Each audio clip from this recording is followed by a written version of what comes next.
Hey guys, it's been a while since I made a video, and so about 2 months ago we buried Ray, next door neighbor that I love so much, and probably I don't know a month after he found out he was diagnosed, I told him, I said, "Hey man, let me go by and interview you. You know, you may have grandkids someday that you've never even met. They're going to know what you sounded like, what you were like, some of your crazy stories." He told so good. And I said, let me record you. And then you always live in another way. Like, you know, people can hear your voice. And so he's like, yeah, Glenn, let's do that. So I sat down with him for about 30, 45 minutes, asked him a series of questions, some of the stories that he loved to tell, some of them that I just wanted to hear him. So I put him in the video. And as far as Ray goes, I'm not an Adams. They're good people. I grew up on the other side of the creek, as we call it. But a lot of times in my life, when I needed something or needed somebody to talk to, that burgundy pickup truck and a can of beer would show up, and I'd have a good old time talking. So I love him. I miss him. We all have flaws. I love Ray despite his. It was awesome. So hope you enjoy this video. And if you're an Adams family member, hopefully you love hearing his voice like I do. Thanks. All right, Ray, go ahead and say something. Howdy, Glenn. How you doing? All right, Ray.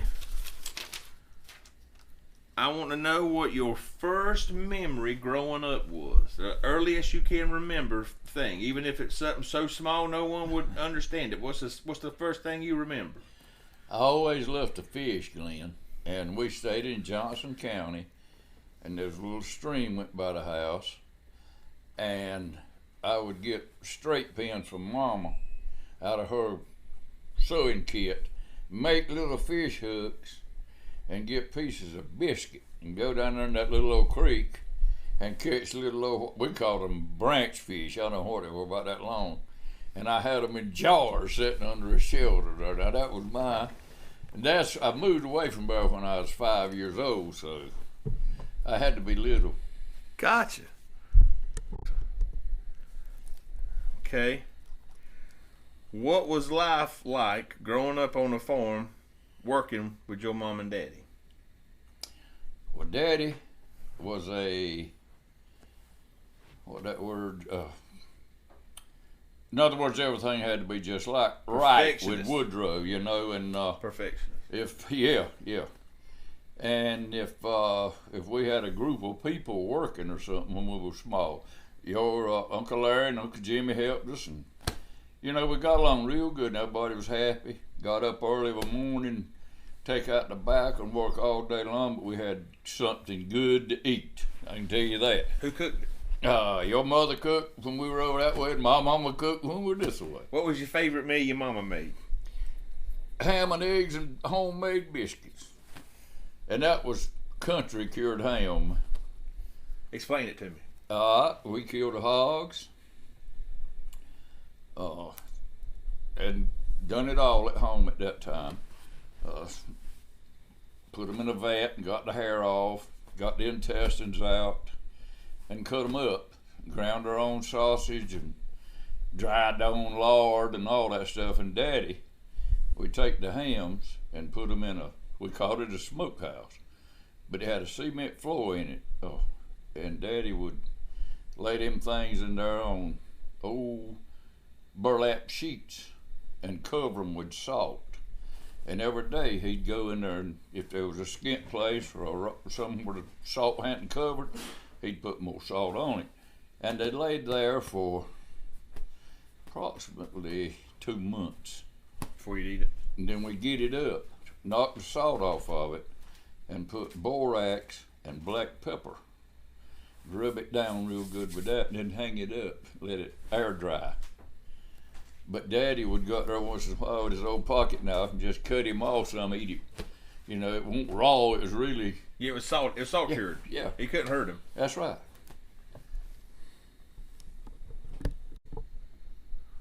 What was your best memory of your mama, Miss Melissa? Mother could make up a meal. I've heard my wife Sally say it many a time. she could fix a meal in 30 minutes to feed a dozen people. And it would be good, always be good. I don't know what her secret was or nothing, but she was an extremely good cook. Real good with sweets. Really? Yes, sir. What was her favorite sweet she made that you liked? All of them? yeah. Probably a strawberry shortcake. They were good. Your dad was a perfectionist. Yes, sir. And was probably kind of hard to work with from time to time. Yes, sir. But what is your favorite memory of working with your dad? Glenn, I'm going to tell you the truth now. I've told you this before, I guess. There was a few years in there that we swapped labor with your granddaddy, T.H. And how that man put up with my daddy, I'll never know. Because T.H. just get it done, you know. And yeah. But Daddy, if you started something and had a crooked row, you had to dish it down and start over and all that kind of stuff. And it was real aggravating, but he took pride in that. So, And later on, he had me doing fairly well, I thought. I've heard these stories about when you would set rows or whatever with a tractor, and if you weren't straight, your dad thump your ear or whatever. Oh yeah, he's bad and get on the back of your head with your knuckles like that and say, boop, boop, boop, boop, like a woodpecker. Oh boy. Oh. So you're growing up around here. Who was your best friend growing up? My best friend, I think, growing up was probably. Well, in the younger days, it would have been Larry. Now, later on, when I got in school and stuff, it was Waylon Brewer. And Waylon's now in a nursing home. Well, he had a stroke years ago. But he was on the farm, about like me. I mean, we come up kind of tough, but actually, I was more fortunate than he was, really.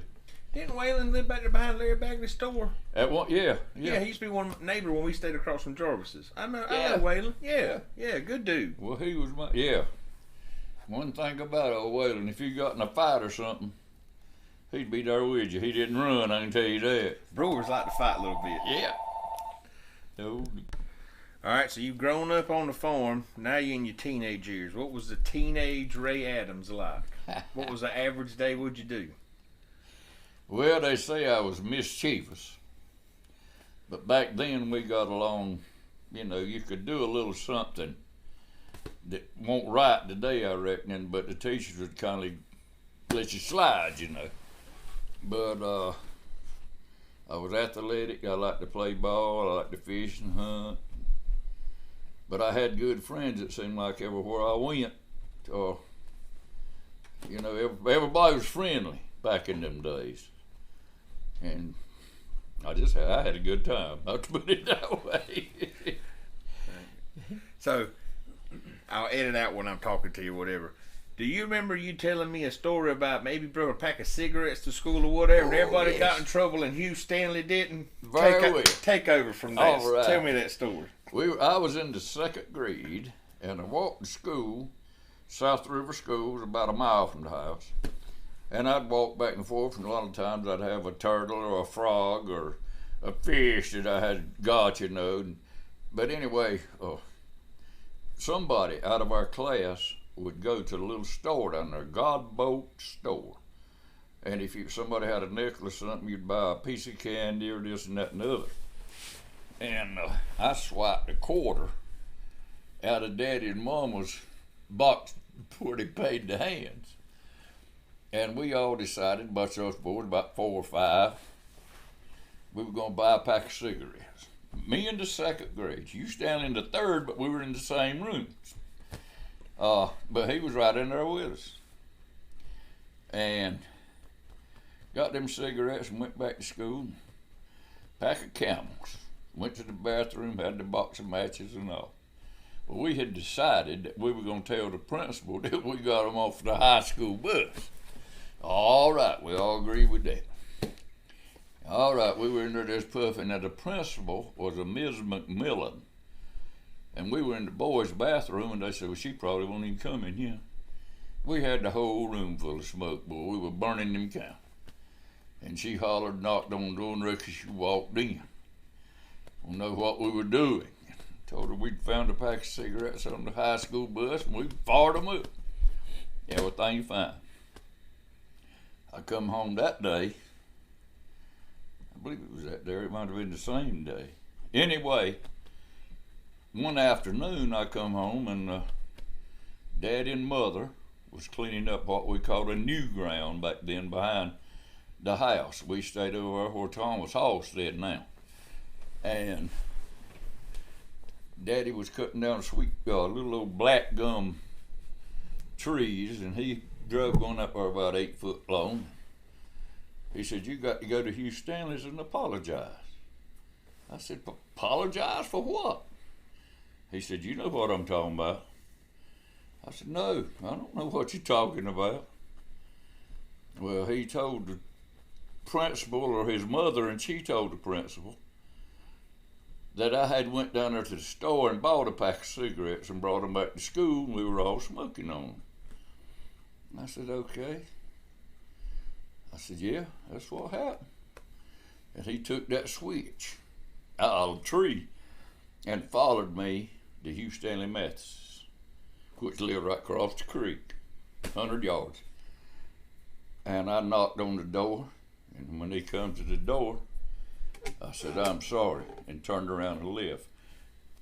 Glenn, that was the hardest thing I believe I've ever done in my life, because we had that thing playing just as smooth, you know.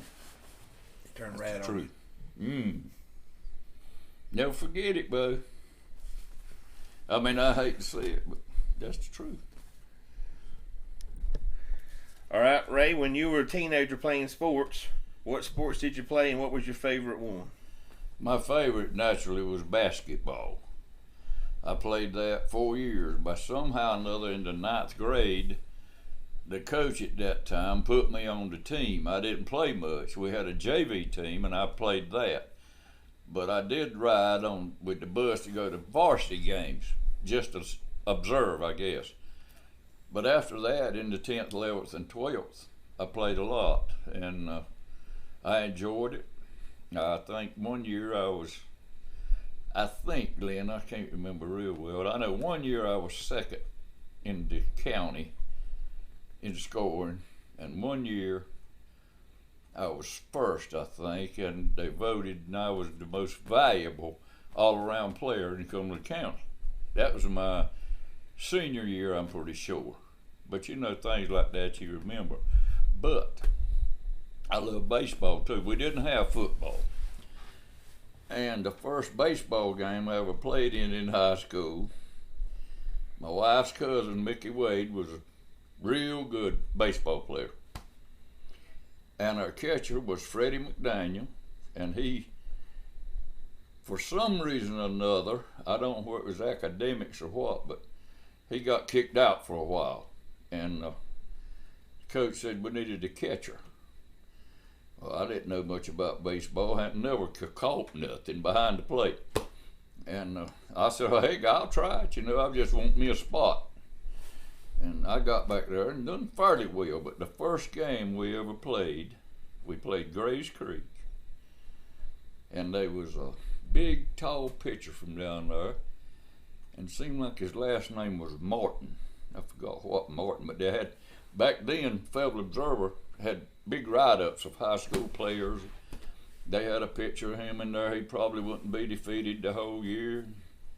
How good a pitcher he was and all this. Well, we play him at Central. And somewhere during that game, Mickey Wade hit a triple.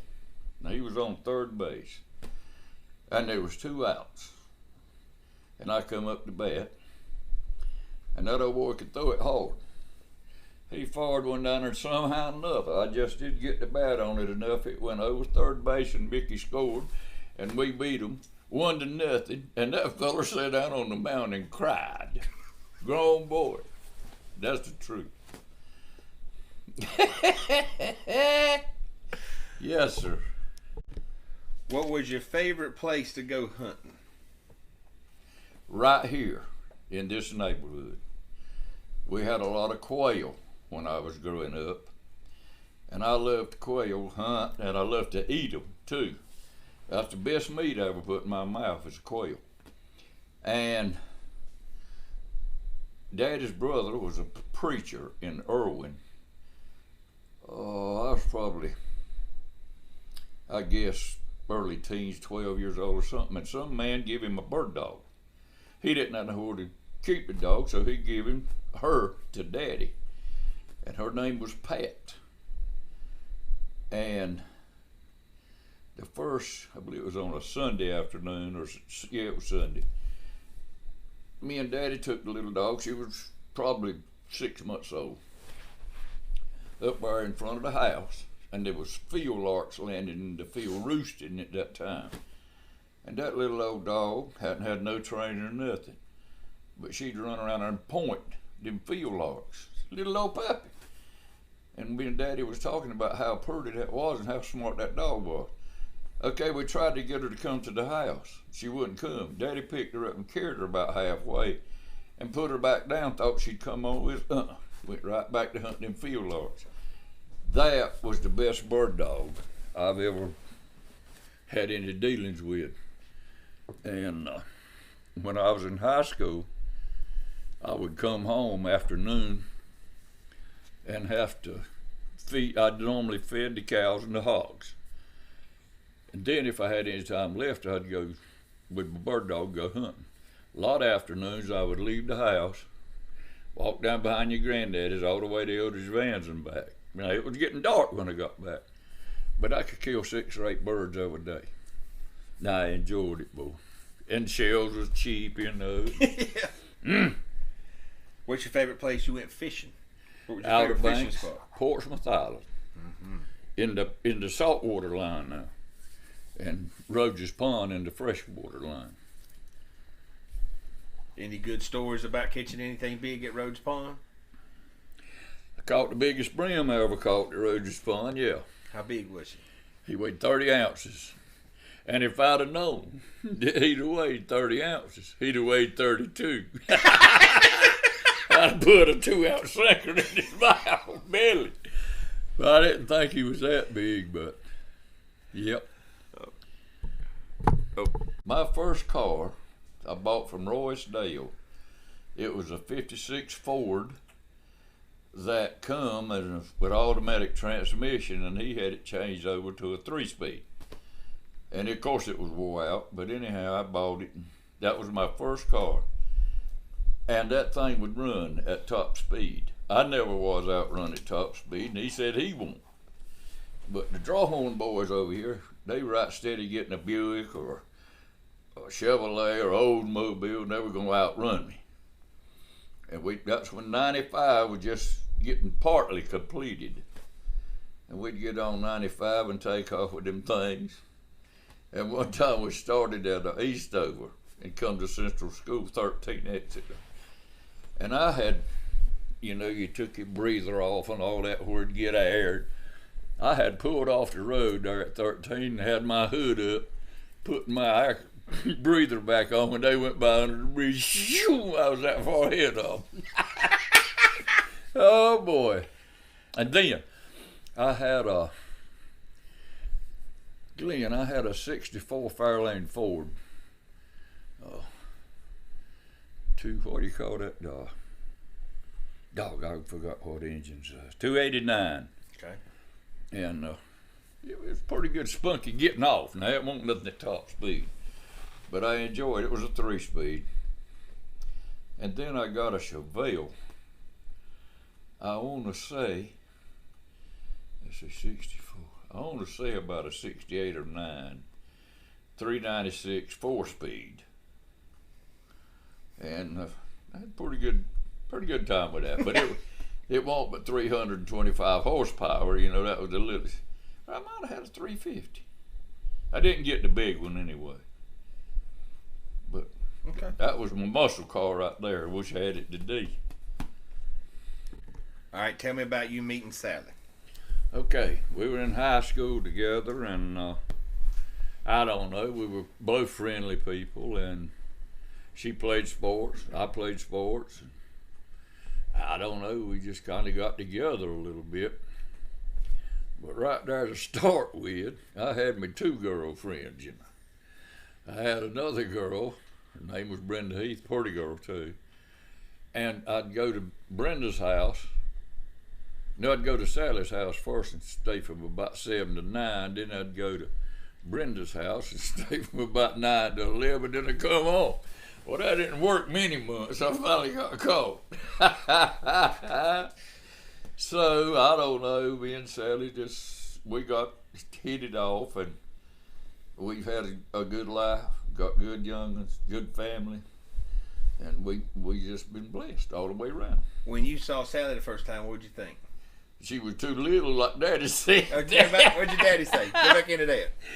Daddy said. You bring her home?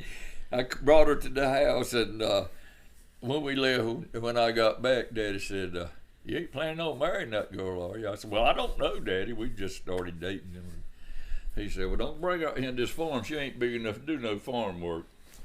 But, buddy, she showed them. She farmed heavy. And now she's got a little bit more weight on her. So, when your farming's going on, what does she handle and what parts do you handle? Well, I handle the selling of tobacco and growing tobacco and whatever. But she done most of the harvesting or was under her care. I mean, normally she was in the field every day, and she managed all the kids out in the yes, field. sir. And all of them was local kids, right? And she would get up of a morning and make bologna sandwiches for everybody. That's what we had. And everybody looked forward to them. She would cook lunch. And I don't know how she did. Fix the water, get the drinks and ice them down and all that, while I was looking after the barns. Aren't you colorblind? Yes, I am, Glenn. Explain to me how you look after barns and colorblind. That's always been a topic of conversation on the other side of the creek. Okay.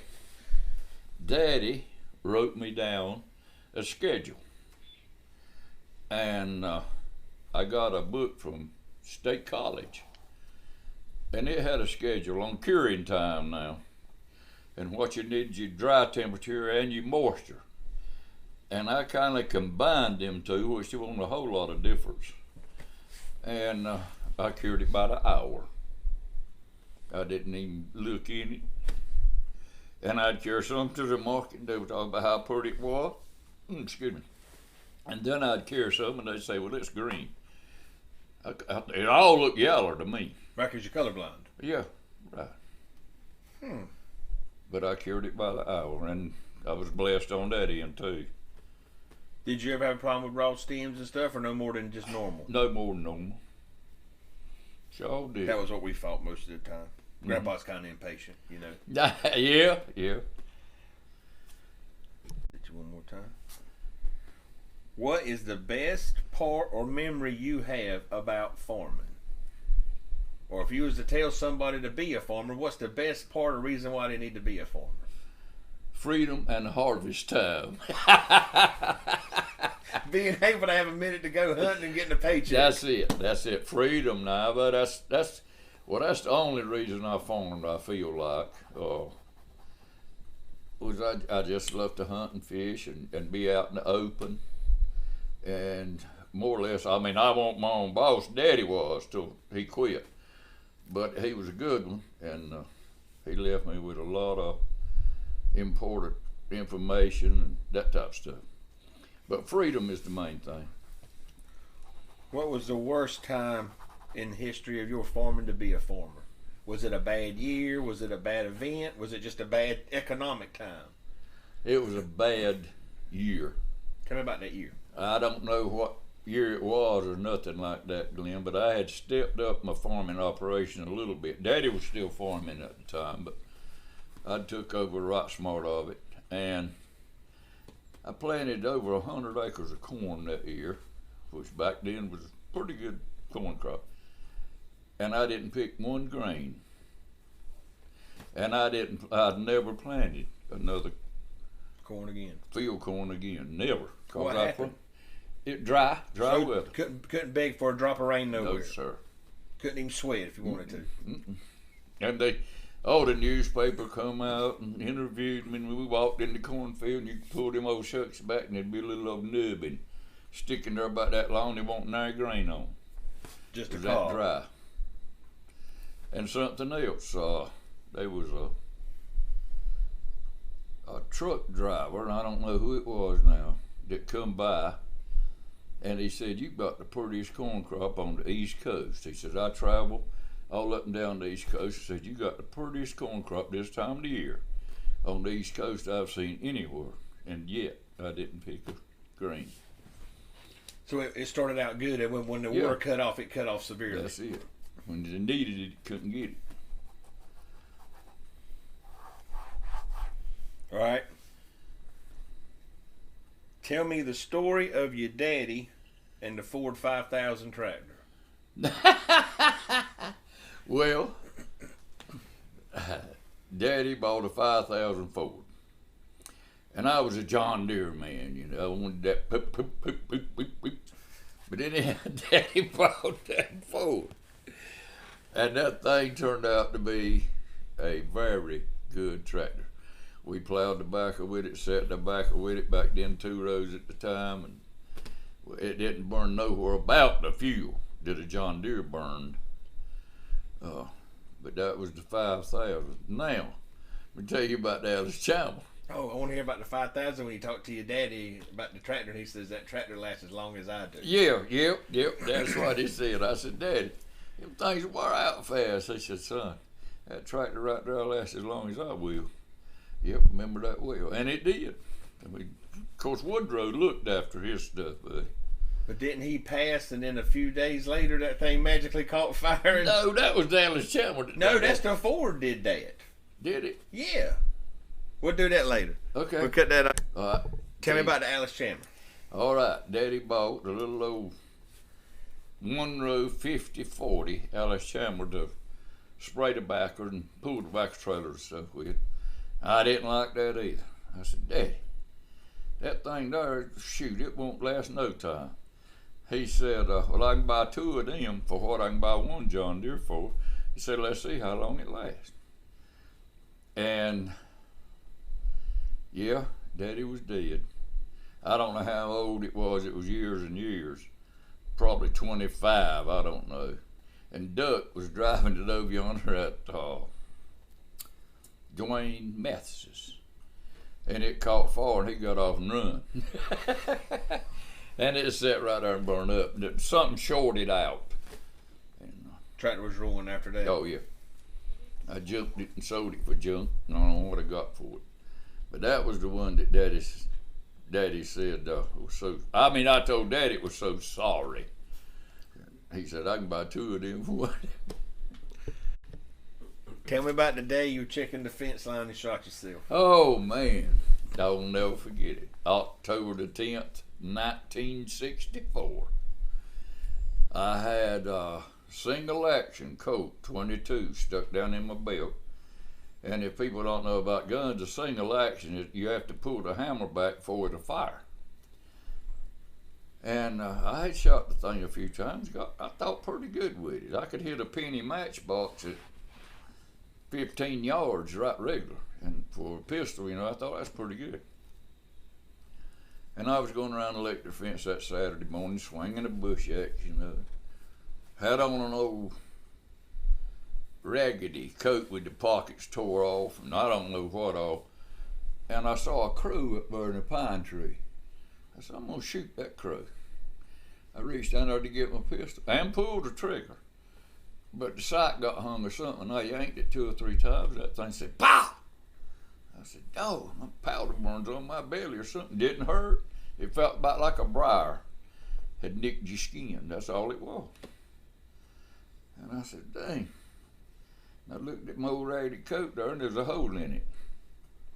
I said, Pulled that back and looked and I had a flannel shirt on holding it. Pulled up back to my t-shirt, hole in that. I said, "Well, dang now." And when I got to the meat, there was a hole in that too, but it won't bleed. But I said, "Dang, that bullet's went in my belly here somewhere." And I said, "I better see if I can get some help." Kind of scared me, you know. I said, "I don't know how close that is to the heart." It hit right there.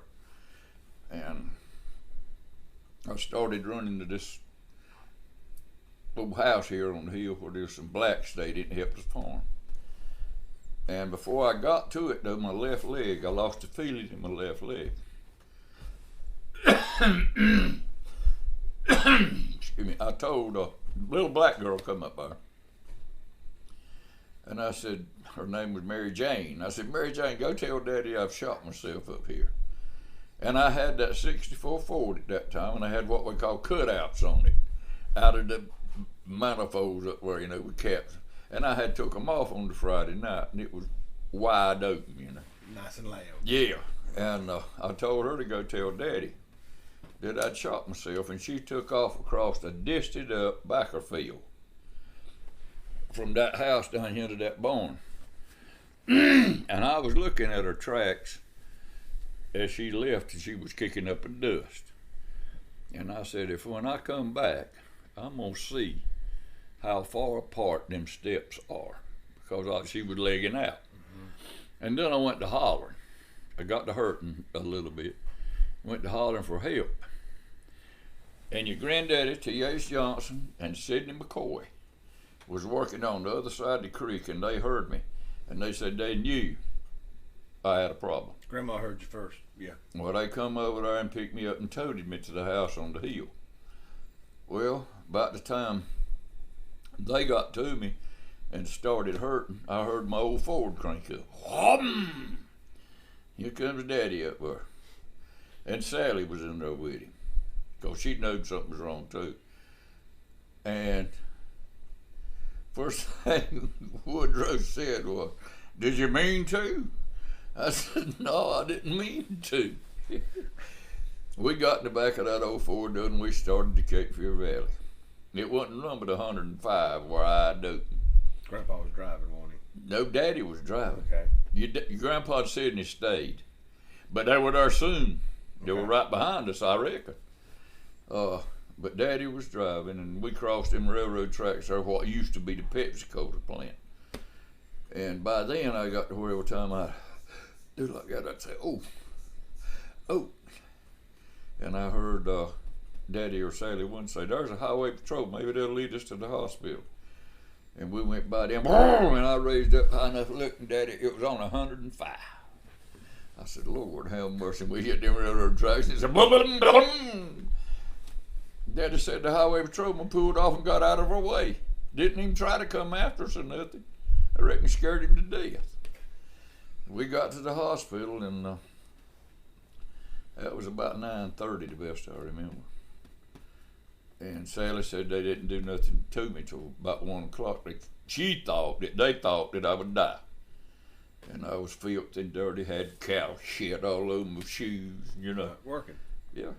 And but then the old doctor come in there, Dr. Bundy. He was chief of staff or something at that hospital anyway. He was a retired Army doctor. And that rascal, whatever he said went now. His old nose broke. He played football for Mississippi State or somebody. But he pulled me through. Didn't they go after blood at the base? Yes. Uncle Jack was selling building material, and they got to checking for blood up there, and they didn't nobody have my type. I forgot O positive over a little C negative or some little something. I thought sure Daddy and Mother would have it, but they didn't. But Sally, me and her got the same blood. But Uncle Jack found out I needed blood, and it wasn't long for the halls in that hospital was full of soldiers. I mean, there'd be 3 or 4 wide coming down through there to get blood. I don't know who he knew big times out there, but he knew somebody. But yeah, that happened. So they brought guys off the base to give you Mm-hmm. blood transfusion. Mm-hmm. Sure did, and I appreciate that too. But I lost 50 pounds in 10 days, Glenn. I weighed 178 going in, 128 coming out. Of course, I don't know how much they took out weight, What are they to take part of your intestines out or whatever? Part of the intestines, part of my stomach. And that's all as far as I know. Would the bullet just bounce around when it went in, being a 22? Well, that Dr. Bundy told Sally that he said, look, He said, I'd rather repair a 45 wound than a 22 wound. Said, and tell him where it went. And he said, he told her, if it went, hit some blood vessels there by my backbone or something, he said, he'll die. There ain't a thing I can do. But he said, other than that, we're going to try to save him. And he told me later on that I was a young man in very good physical condition. He said, that's the reason you made it. But it didn't hit them blood vessels. And I still got that bullet back there in my hip. I think it was Jamie wanted to take me to show and tell.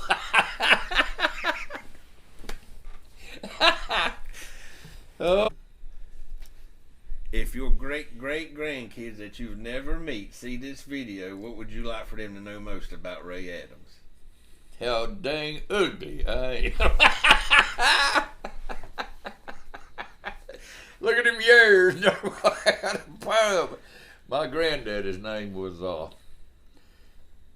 Vine Hawkins Adams, and he had ears about that long. And I know he had Indian in him because his sisters they had great long smut black hair. And I think I took after him. He left to hunt and fish. And he never owned no property. He went from tenant house to tenant house all over the community and had one old mule.